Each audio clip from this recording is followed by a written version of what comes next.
ام حسبت ان اصحاب الکہفی سے اصحاب کہف کا قصہ شروع ہوتا ہے۔ قریش مکہ نے اصحاب کہف کے واقعے کو بڑا عجیب و غریب سمجھ کر اس کے متعلق حضور صلی اللہ علیہ وسلم سے سوال کیا تھا۔ ان آیت میں ارشاد فرمایا یہ واقعہ بھی اگرچہ عجیب ضرور ہے مگر اللہ تعالیٰ کی دوسری عجائبات قدرت کے مقابلے میں ایسا قابل تعجب بھی نہیں جیسا ان لوگوں نے سمجھا ہے، کیونکہ زمین و آسمان، چاند، سورج اور تمام کائنات و مخلوقات کو وجود بخشنا اور اس کا نظام صحیح طور پر چلنا یہ ہے حقیقت میں عجیب چیز۔ اور اسی طرح واقعہ معراج اور جو کتاب قرآن مقدس آپ کو دی گئی ہے اس کی شان اس واقعے سے زیادہ عجیب و غریب ہے۔ اس کے بعد واقعے کو یہاں مختصر طور پر بیان فرمایا۔ یہ چند نوجوان یعنی اصحاب کہف ملک روم کے ایک ظالم و جابر بادشاہ دقیانوس کے زمانے میں تھے۔ یہ بادشاہ بت پرستی کا بڑا دلدادہ تھا اور اپنی رعایا کو زبردستی بت پرستی کے لیے مجبور کرتا تھا۔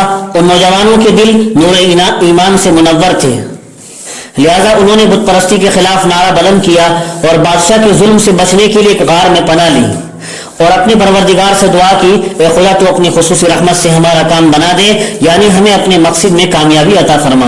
اللہ تعالیٰ نے ان کی دعا قبول فرمائی اور ان کی حفاظت کی اور پریشانیوں سے اس طرح نجات دی کہ ان پر سال تک نیند کو مسلط کر دیا، اور جب برسوں بعد بیدار ہوئے تو ان میں سے ایک گروہ نے کہا ہم تو کل ایک دن یا اس سے بھی کم سوئے ہیں، دوسرے نے کہا اللہ ہی صحیح جانتا ہے کہ کتنا سوئے ہیں۔ دوسرے گروہ کا جواب زیادہ بہتر تھا کیونکہ اس نے حقیقت حال کا علم اللہ کے سپرد کر دیا تھا۔ اصحاب کہف کی غار میں بھی اللہ نے حفاظت فرمائی۔ وترشم سے تزاورو سے اسی کو بیان کیا ہے۔ اللہ تعالیٰ کی قدرت کے کرشمے دیکھیے کہ اس نے اصحاب کہف کو ایسے غار میں پہنچایا کہ جس میں انہیں مکمل آرام و حفاظت مل سکے۔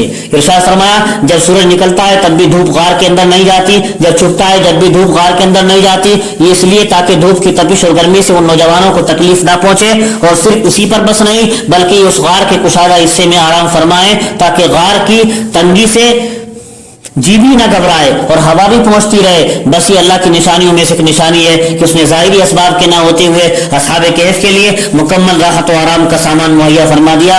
پس جس کو اللہ ہدایت دے وہی ہدایت پاتا ہے۔ دیکھیے اصحاب کہف کی گمراہی کے تمام سامان ہونے کے باوجود اللہ پاک نے انہیں گمراہی سے بچا لیا۔ غار میں دھوپ نہ جانا اسی صورت میں ہو سکتا ہے کہ غار کا دروازہ شمال یا جنوب کی جانب ہو۔ غار کی داہنی اور بائیں جانب اگر غار میں داخل ہونے والے کے لحاظ سے ہے تو اس صورت میں غار کا دروازہ شمال کی طرف ہوگا، اور اگر غار سے نکلنے والے کے اعتبار سے ہے تو اس صورت میں غار کا دروازہ جنوب کی طرف ہوگا۔ اصحاب کہف کی سونے کی کیفیت بھی بیان فرمائی۔ وتحسبون ایقاظا وهم رقود سے کہ مخاطب اگر تو اصحاب کہف کو اس وقت جب کہ وہ غار میں گئے اور ہم نے ان پر نیند مسلط کر دی ان کو دیکھتا تو ان کو جاگتا ہوا خیال کرتا حالانکہ وہ سوئے ہوئے تھے، اور اس کی وجہ یہ کہ اللہ نے اپنی قدرت سے ان پر نیند کے آثار مسلط نہیں کیے۔ ان کی آنکھیں کھلی ہوئی تھی، ان کے بدن میں ڈھیلا پن تھا جیسے بیدار انسان کا بدن ہوتا ہے، ان کا سانس بھی سونے والوں کی طرح نہ تھا، اور پھر اللہ تعالیٰ ان کو کروٹیں دیتے رہتے تھے تاکہ ایک کروٹ پر پڑے پڑے زمین ان کے جسم کو نہ کھا لے۔ اور اگر غور کیا جائے تو ان کی اس سونے کی کیفیت سے حق تعالیٰ کا مقصد ان کی حفاظت تھا کہ لوگ تماشائی بن کر ان کو بے آرام نہ کریں۔ اس آیت کے اخیر میں فرمایا کہ اگر تم ان نوجوانوں کو جھانک کر دیکھو تو دہشت کھا کر بھاگ جاؤ اور ان کا رعب تم پر غالب ہو جائے۔ اس کی وجوہات کچھ بھی ہوں مگر حقیقت یہی ہے کہ اللہ کو ان کی حفاظت اور مکمل راحت و آرام پہنچانا مقصود تھا۔ اسی طرح اللہ تعالیٰ نے کتے کے ذریعے بھی ان کی حفاظت فرمائی۔ اس آیت میں اصحاب کہف کے کتے کا بھی ذکر کیا گیا۔ وہ غار کے دروازے پر اپنے دونوں ہاتھ پھیلائے پڑا ہے، اس پر بھی اللہ تعالیٰ نے اسی حالت میں نیند طاری کر دی ہے۔ جب اصحاب کہف کروٹ لیتے ہیں اسی وقت یہ کتا بھی کروٹ بدلتا ہے۔ بعض حضرات نے اس کا نام قطمیر بتایا ہے۔ کہا جاتا ہے یہ کتا انہیں اصحاب کہف میں سے کسی کا شکاری کتا تھا جو ان کے پیچھے پیچھے ہو لیا تھا، اور ایک نیک بزرگ اور ان نیک بزرگ اللہ والوں کی صحبت سے اس کتے کا مقام اس قدر بلند ہوا کہ قرآن میں بھی اس کا ذکر آ گیا۔ خالد بن معدان کو کہتے ہیں اصحاب کہف کے کتے اور بلعام بن باورا کے گدھے کے علاوہ کوئی دوسرا جانور جنت میں نہیں جائے گا، بس صرف یہ دو خوش قسمت جانور ہیں جو جنت میں داخل ہوں گے۔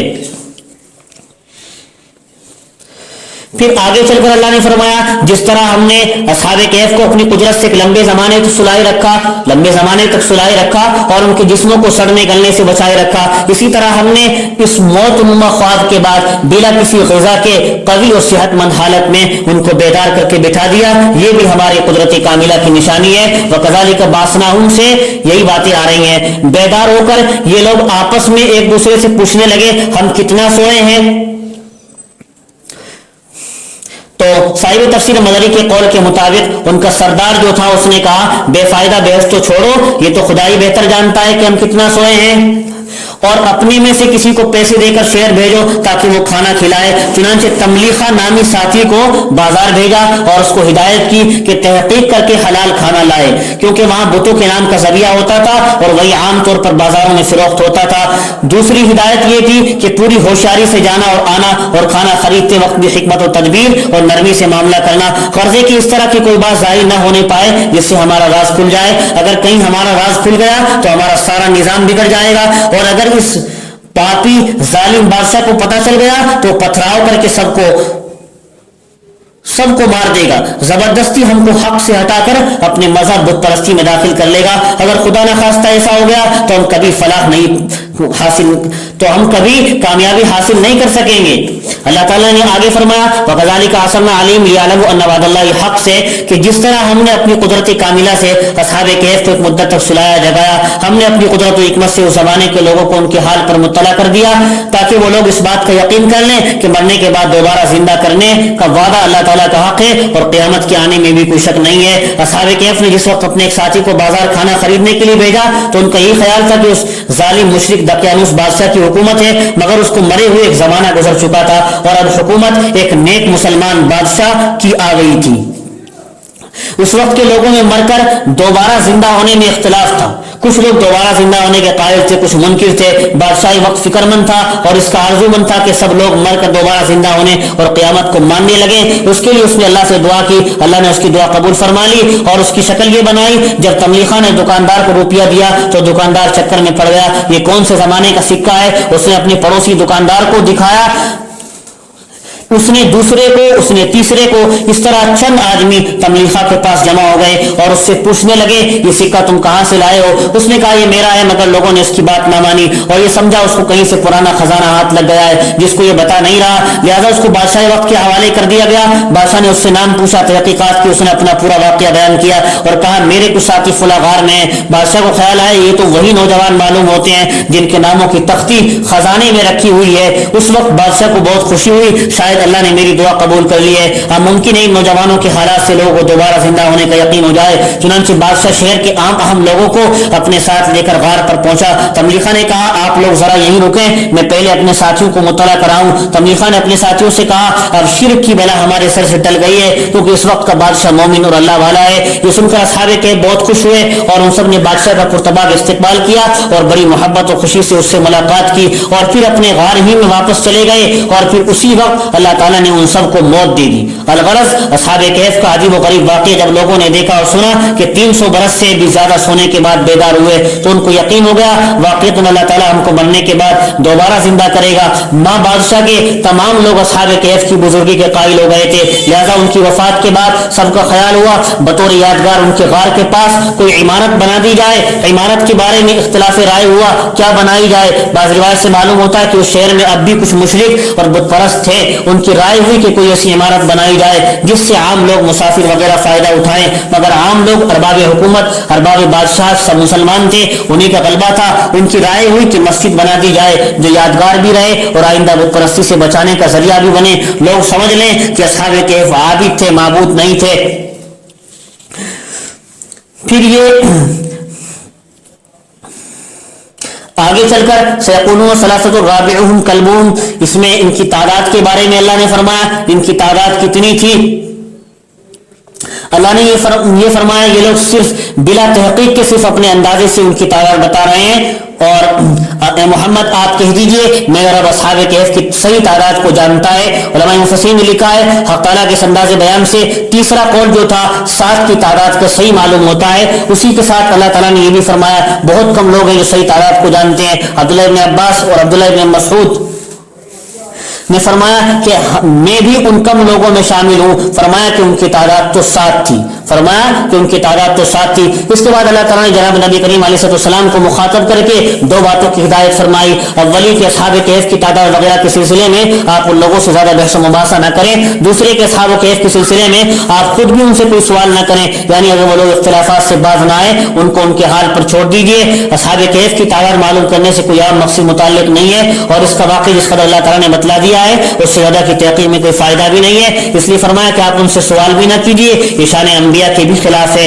پھر آگے وَلَبِثُوا فِي كَهْفِهِمْ 300 سنین وَازْدَادُوا 9 سے ان کے غار میں مدت قیام کا تذکرہ ہے. جس طرح اصحاب کہف کی تعداد میں اختلاف تھا کہ وہ غار میں کتنی مدت سوتے رہے, اس آیت میں فرمایا